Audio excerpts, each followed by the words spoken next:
Hello everyone, I am Ifra, hope you are doing well. तो start करते हैं आज का टॉपिक। आज हम पढ़ने वाले हैं कैशलेस ट्रांजैक्शन के चैप्टर में आधार इनेबल पेमेंट सिस्टम के बारे में। ये क्या होता है और अगर हमें इसमें एक्सेस करना होता है तो क्या क्या इंफॉर्मेशन की नीड होती है, ये सारी चीजें इसमें देखेंगे। तो आपने देखा होगा, हमने सबसे पहले इसमें समझा था कि कैशलेस ट्रांजैक्शन जो है वो क्या होता है और इसको क्यों यूज किया जाता है, इसको यूज करने से क्या एडवांटेजेस होते हैं, अगर हम इसको यूज करते हैं तो क्या डिसएडवांटेजेस हो सकते हैं किसी भी यूजर के लिए। फिर हमने देखा था काफी सारे डिफरेंट वेज देखे थे ऑफ मेकिंग कैशलेस ट्रांजेक्शन। तो सबसे पहले देखा था सबसे ओल्डेस्ट मेथड जो है चेक का यूज करते हैं। आजकल भी चेक का यूज तो होता ही है, बैंक से रिलेटेड है क्योंकि। फिर डिमांड ड्राफ्ट देखा था क्या होता है, क्रेडिट कार्ड क्या होता है, क्या उसके फायदे होते हैं, क्या नुकसान होते हैं, डेबिट कार्ड को समझा था। ऑनलाइन वॉलेट्स के बारे में देखा था, ये क्या होते हैं। यूपीआई ऐप के बारे में देखा था, कौन कौन सी यूपीआई ऐप जो है वो अवेलेबल रहती हैं। और भीम ऐप के बारे में देखा था, क्या होता है, इसमें कैसे एक्सेस कर सकते हैं, क्या सर्विसेज ये प्रोवाइड करते हैं। फिर इससे ही प्रीवियस सेशन में हमने देखा है गिफ्ट कार्ड्स के बारे में कि गिफ्ट कार्ड क्या होते हैं और इसके क्या एडवांटेजेस होते हैं, क्या डिसएडवांटेजेस होते हैं। तो गिफ्ट कार्ड क्या था, एक प्रीपेड मनी कार्ड्स होते हैं ये, जो अपने अंडर मतलब एक अमाउंट ऑफ मॉनेटरी वैल्यू कुछ स्टोर करके रखते हैं।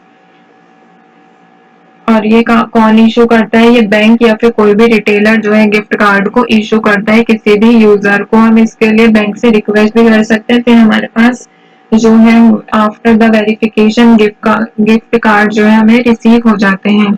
अब क्या पढ़ेंगे यहाँ पे, आधार इनेबल्ड पेमेंट सिस्टम। तो यहाँ पे आते हैं नीचे,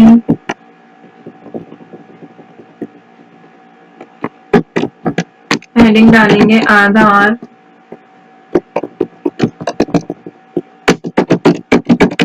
पेमेंट सिस्टम। और एक सेकेंड होता लिखा है इनेबल्ड,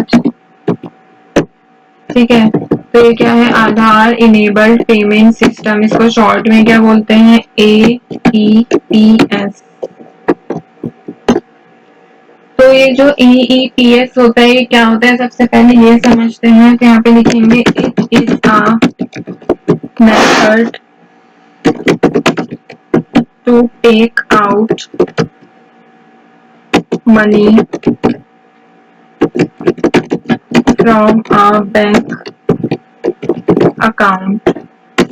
तो ये क्या होता है, आधार इनेबल्ड पेमेंट सिस्टम, ये एक ऐसा मेथड होता है कैशलेस ट्रांजैक्शन का जिसमें क्या होता है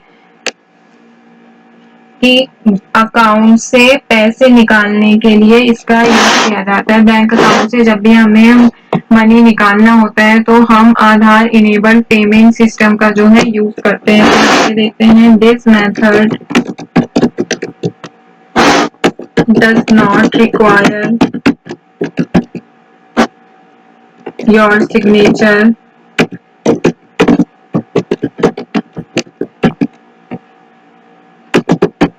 और debit card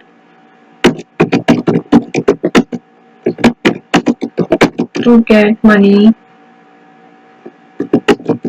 from your account. तो देखिए नॉर्मली क्या होता है, या तो हमारे साइन चाहिए होते हैं जब भी हमें मनी विड्रॉ करना होता है बैंक अकाउंट से अपने, या फिर हमें डेबिट कार्ड चाहिए होता है अगर हम एटीएम का यूज करते हैं। तो इस वाले सिस्टम में क्या होता है, AEPS में, कि ये जो मेथड होता है इसमें हमारी ना ही सिग्नेचर की नीड होती है ना ही डेबिट कार्ड की नीड होती है कि हमें अकाउंट से पैसे निकालने, तो हम बिना सिग्नेचर और बिना डेबिट कार्ड के ही निकाल सकते हैं। फिर आगे देखते हैं, there is no need to visit even the branch of the bank, ना ही इसमें बैंक जाने की जरूरत होती है, ठीक है। इट यूजेज, अब देखते हैं क्या यूज करता है, it uses the details of your Aadhaar ID for the authentication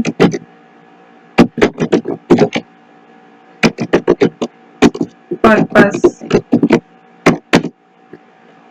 तो इसमें देखेंगे क्या होता है, क्या यूज कर रहे हैं, ये ऐसी डिटेल यूज करता है किसकी, आधार कार्ड की डिटेल यूज करता है, आधार आईडी की, किस लिए, वेरिफिकेशन के पर्पस के लिए, ऑथेंटिकेशन के लिए, मतलब कि हमारा आधार कार्ड जो है वेरीफाई किया जाता है, ठीक है। नो पेपर और card is required to perform the transaction through AEPS, इसमें किसी भी पेपर या कार्ड की रिक्वायरमेंट नहीं होती है इससे ट्रांजेक्शन करने के लिए, ठीक है। इसमें क्या होता है, सिर्फ आधार कार्ड ही हमारा लिंक होना चाहिए बैंक अकाउंट से कोई भी सर्विस लेने के लिए इससे रिलेटेड। तो यहाँ पे लिख देते हैं आधार कार्ड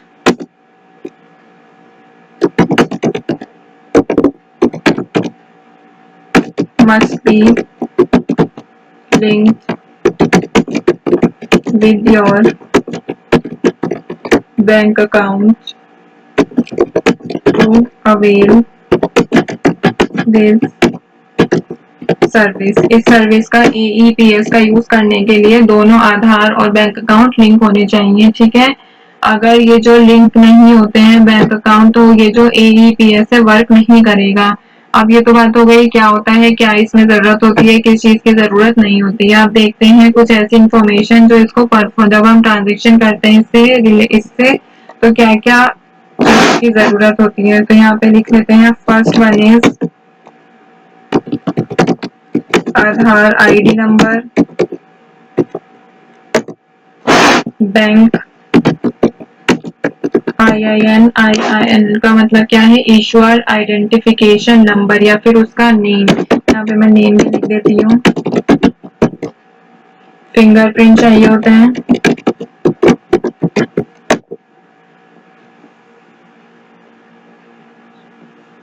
तो ये तो चीज हो गई कि जब भी हम इसको परफॉर्म करते हैं तो क्या चीजों की जरूरत होती है, बस आईडी चाहिए होती है, आधार आईडी, बैंक या फिर बैंक का नेम या फिर फिंगरप्रिंट, तो ये सारी चीजें जो है इसमें चाहिए होती हैं।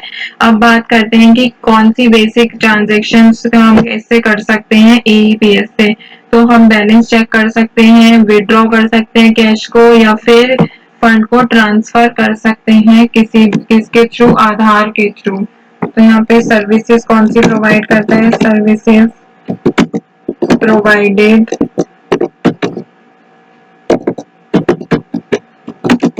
Bye it AEPS